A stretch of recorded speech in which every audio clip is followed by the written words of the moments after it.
Ce message vous est offert par les amis et partenaires de Kakra Beden. Bienvenue à Air Power avec Kakra Beden. Il est le pasteur principal de Morning Star Cathedral, une branche des églises Lighthouse Chapel International, Accra au Ghana. Maintenant, le message du jour. Salut et bienvenue. Kakra a commencé à répondre à cette fameuse question « Comment gérer la pression sexuelle ?» Hier, il a parlé des différents types de péchés sexuels. Aujourd'hui, il parlera de comment les vaincre. Rejoignons-le. Pour régler un problème, il faut toujours aller à la racine de ce problème. In Luke 3:9, the Bible says, "Now also the axe is laid to the root of the tree." En Luc 3:9, la Bible dit, déjà même la cognée est mise à la racine des arbres. When you want to destroy a tree, just remove the roots. C'est pour ça que lorsque tu veux détruire un arbre, il faut juste lui ôter ses racines. Over time, the leaves, everything will just dry out and die because you have dealt with the root of the problem. Sont ôtés. Avec le temps, les feuilles, tout ce qui reste va tomber parce que tu as réglé la racine du problème. So what causes this pressure? Alors qu'est-ce qui cause cette Number one, pression? Numéro 1, your flesh. ta chair. When you become born again, your flesh doesn't change. It remains the same. Lorsque tu nais de nouveau, ta chair ne change pas, elle reste la In même. Romans 7:18, this is what Paul said about his flesh. En Romains 7, verset 18, voici ce que Paul a dit concernant sa chair. I know Je sais that in me, que en moi, that is in my flesh. I'm not talking about my spirit. I'm talking about my flesh. n'habite pas en moi, c'est-à-dire dans ma chair. Il dit, je ne parle pas de mon esprit, je parle de ma chair. Dwelleth no good thing. N'habite pas ce qui est bon. This is a man who wrote half the New Testament.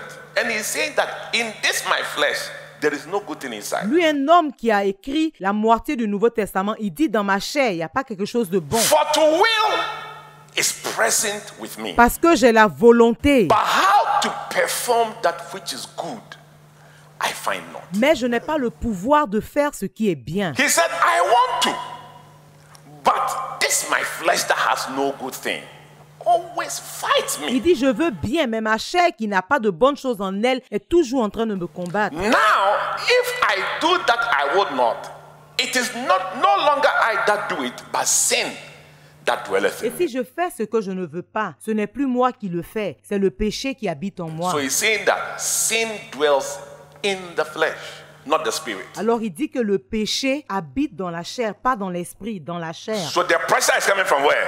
The flesh. Alors la pression vient de la 22, he chair. said, Verset 22, I il dit, delight in the law of God after the inward man. car je prends plaisir à la loi de Dieu selon l'homme He intérieur. says that, look, I really want to be a very good Christian. J'ai vraiment envie d'être un bon chrétien. But I see another law in my members. So when he's talking about his members, he's talking about his Mais il flesh. dit, je vois dans mes membres une autre loi. Quand il parle de ses membres, il parle de sa chair. Then he says, if only my flesh can convince my mind, then I will become a captive or a slave of sin. Il dit, si seulement ma chair peut convaincre mon entendement, alors je serai captif du péché. So the whole war is about who seizes the mind. Alors toute la guerre, c'est qui va prendre le contrôle. So because of that, your spirit is also trying to seize control of the mind. Et à cause de cela, ton esprit aussi essaie de prendre le contrôle de ton entendement. Because he who wins the battle of the mind wins the person. Parce que celui qui gagne la bataille de l'entendement gagne la personne. Romans chapter 8 verse 5, let's continue. Then Paul said,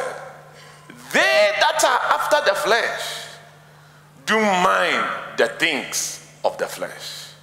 And they that are after the spirit, the things of the spirit. Romains 8, verset 5, Paul dit, « Ceux en effet qui vivent selon la chair s'affectionnent aux choses de la chair, tandis que ceux qui vivent selon l'esprit s'affectionnent aux choses de l'esprit. » For to be carnally minded is death, but to be spiritually minded is life and peace. Car l'affection de la chair, c'est la mort, mais l'affection de l'esprit, c'est la vie et la paix. Then verse 7 it says, the carnal mind is enmity against God. Verset 7, il dit, « Car l'affection de la chair est inimitié contre Dieu. » Then Paul said, because the battle is about the mind, the kind of mind that you develop will determine who controls the mind. Alors Paul dit, puisque la bataille se trouve au niveau de l'entendement, le type d'entendement et d'esprit que tu vas développer va déterminer qui va You contrôler. just read all kind of funny Tu books. lis des livres Then bizarres, after you watch all kind of funny movies.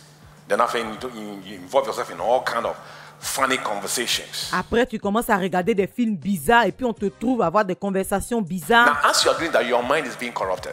So your mind is now becoming more like your flesh. Alors pendant que tu fais cela, ton esprit commence à devenir corrompu et il devient comme ta chair. So when your flesh comes and says, hey boy, let's go. You say, hey, I'm with you, I got you.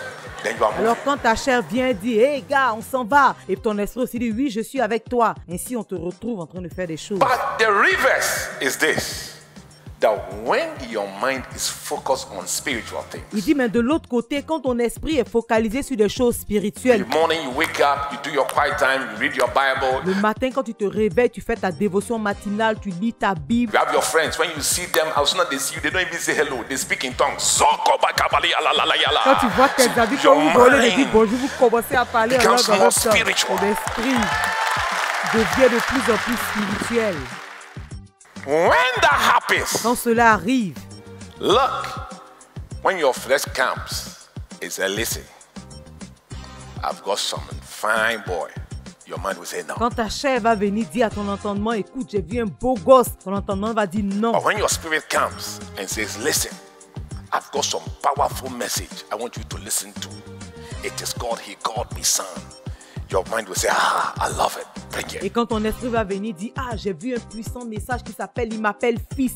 Dis, on va écouter, ton entendement va dire, ok, on voit, j'aime ça. Because already your mind is engaged on spiritual things. Parce que déjà, tu es engagé dans les choses spirituelles. So when you focus your mind on spiritual things, Alors, lorsque tu focalises ton entendement sur des choses spirituelles, because your spirit gains strength and your spirit is now in control, the pressure of the flesh begins to go parce que down. ton esprit commence à avoir de la force et commence à prendre le contrôle. La pression de la chair commence à diminuer. Merci de nous avoir suivis. Nous avons appris aujourd'hui que la chair et l'esprit luttent pour prendre le contrôle de notre entendement. Alors pour vaincre les pressions sexuelles, nous devons nous focaliser sur les choses spirituelles. Ainsi, l'esprit pourra facilement prendre le contrôle. Si après avoir entendu ce message, tu veux donner ta vie à Jésus, s'il te plaît, dis cette prière après moi. Seigneur Jésus, je me repens de mes péchés. Je crois que tu es mort pour moi. Viens vivre dans mon cœur et sois le Seigneur de ma vie. Merci Jésus de m'avoir sauvé. Amen. Merci de nous avoir accordé votre temps. Pour tout sujet de prière et conseils, pour commander ce message en intégralité ou commander un livre de l'homme de Dieu, vous pouvez nous contacter par les moyens suivants. Vous pouvez nous envoyer un message via WhatsApp au +233 55 790 10. Vous pouvez nous envoyer un email à info@kakrabeden.org.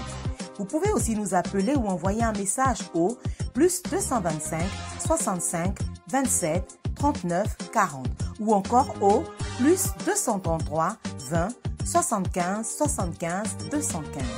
Nos bureaux sont ouverts de 10h à 16h GMT. Écrivez-nous pour nous rendre votre témoignage ou pour nous dire comment ce message a été une bénédiction pour vous.